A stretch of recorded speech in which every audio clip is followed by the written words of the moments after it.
This is the mill room. This was one of the first rooms that we did here at the museum. I want to just walk around and talk about the main exhibits. This quilt here was given by Richard Brown and his sister Alice Albright. This came from the Tuckasegee Mill and was manufactured there, and their grandfather, I think, was superintendent of the school there. And then this is a picture of Edgar Love, who was manager of the store. This is, for those of you that know Jim Love, this was his great-grandfather. Mills in Mount Holly were a big deal. There's a map here that shows, I think there are 11 mills that used to be here in Mount Holly, which represented thousands of jobs and families that worked in the mills. And then when all the mills moved out of town, a lot of these jobs moved away, and people had to find jobs otherwise. This location where we are here, this is the Historical Society here in the middle. This sewing machine down here came from the Mount Holly Cotton Mill. Pam Friedel gave that to us. This was not in the original mill, but something they added later when they did some additional garment manufacturing.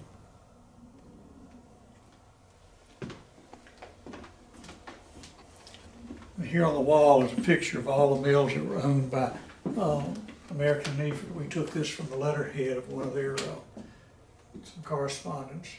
I believe this building is the current Mount Holly City Hall here in the middle. It was sold to by A&E later. American Neeford used to be called American Yarn and Processing, AYP, and then later merged with Eford Manufacturing and became American and Eford. Many of us worked for A&E, or if you didn't work there, members of your family worked there. So it's been a big contributor to the history of Mount Holly as it developed. This up here, this is a picture of Mr. Hutchinson. He was the president of A&E for many years. And then I think his son was president for a few years before it moved into non-family presidents. A&E gave us a lot of the artifacts. In this case, one we'll see later. These are threads that they manufacture today still in Mount Holly. Mount Holly still has one of the few operating mills in Gaston County. Threads are used in a lot of ways now that they weren't traditionally used, like in the manufacturing of seat belts and helping for parachutes, in addition to manufacture a lot of garments, embroidery threads, and consumer uses.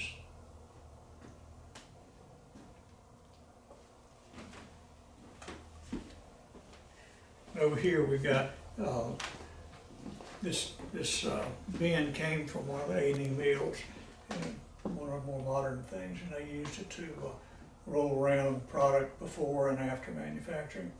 We have here kind of a little timeline or chronology from a cotton boll to a small cotton bale to cotton that's gone through some of the cleansing steps and eventually put on bobbins for thread and moved into bigger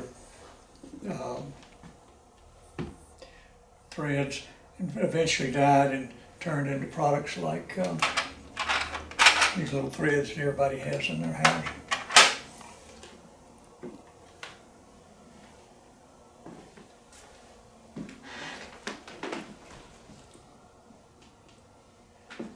And up here we've got a window that came from the building that's now the Mount Holly Municipal Complex. They had an extra one, so they gave that to us. So when we put it here in the museum, we set it into the wall and put a picture on the outside to kind of show that as if we're in the mill looking out into a mill village. This actual mill village shown in this picture did not come from Mount Holly. It's just one that we thought was representative of that look from those times.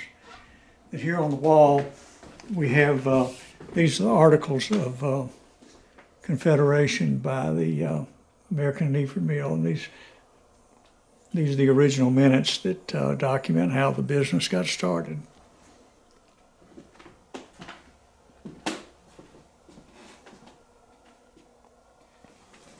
One of the more famous events in Mount Holly was the flood of 1916. In 1916, in July, two hurricanes converged and dropped like 20 inches of rain up in the foothills and mountains of North Carolina. And a lot of that water ultimately came down to the Catawba River and flooded the Catawba River, which flooded Mount Holly and Belmont and many communities along the way.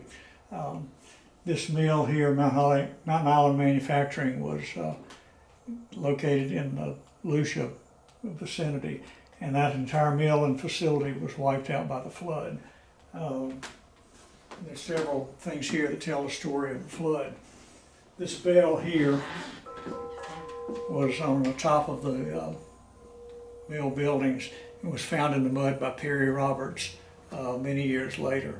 And the Roberts family kept it in their home and then eventually gave it to the city, and it made its way here. We have here several samples of bobbins that came from various mills and various types of equipment. And the cotton comes from the bale, goes through the spinning machines, and eventually ends up as thread on these bobbins. And here on the wall, a lot of mills did this, took pictures of their staff, and the one on the wall is one of the best ones we had. It's from October of 1938. This is the Mount Holly finishing plant.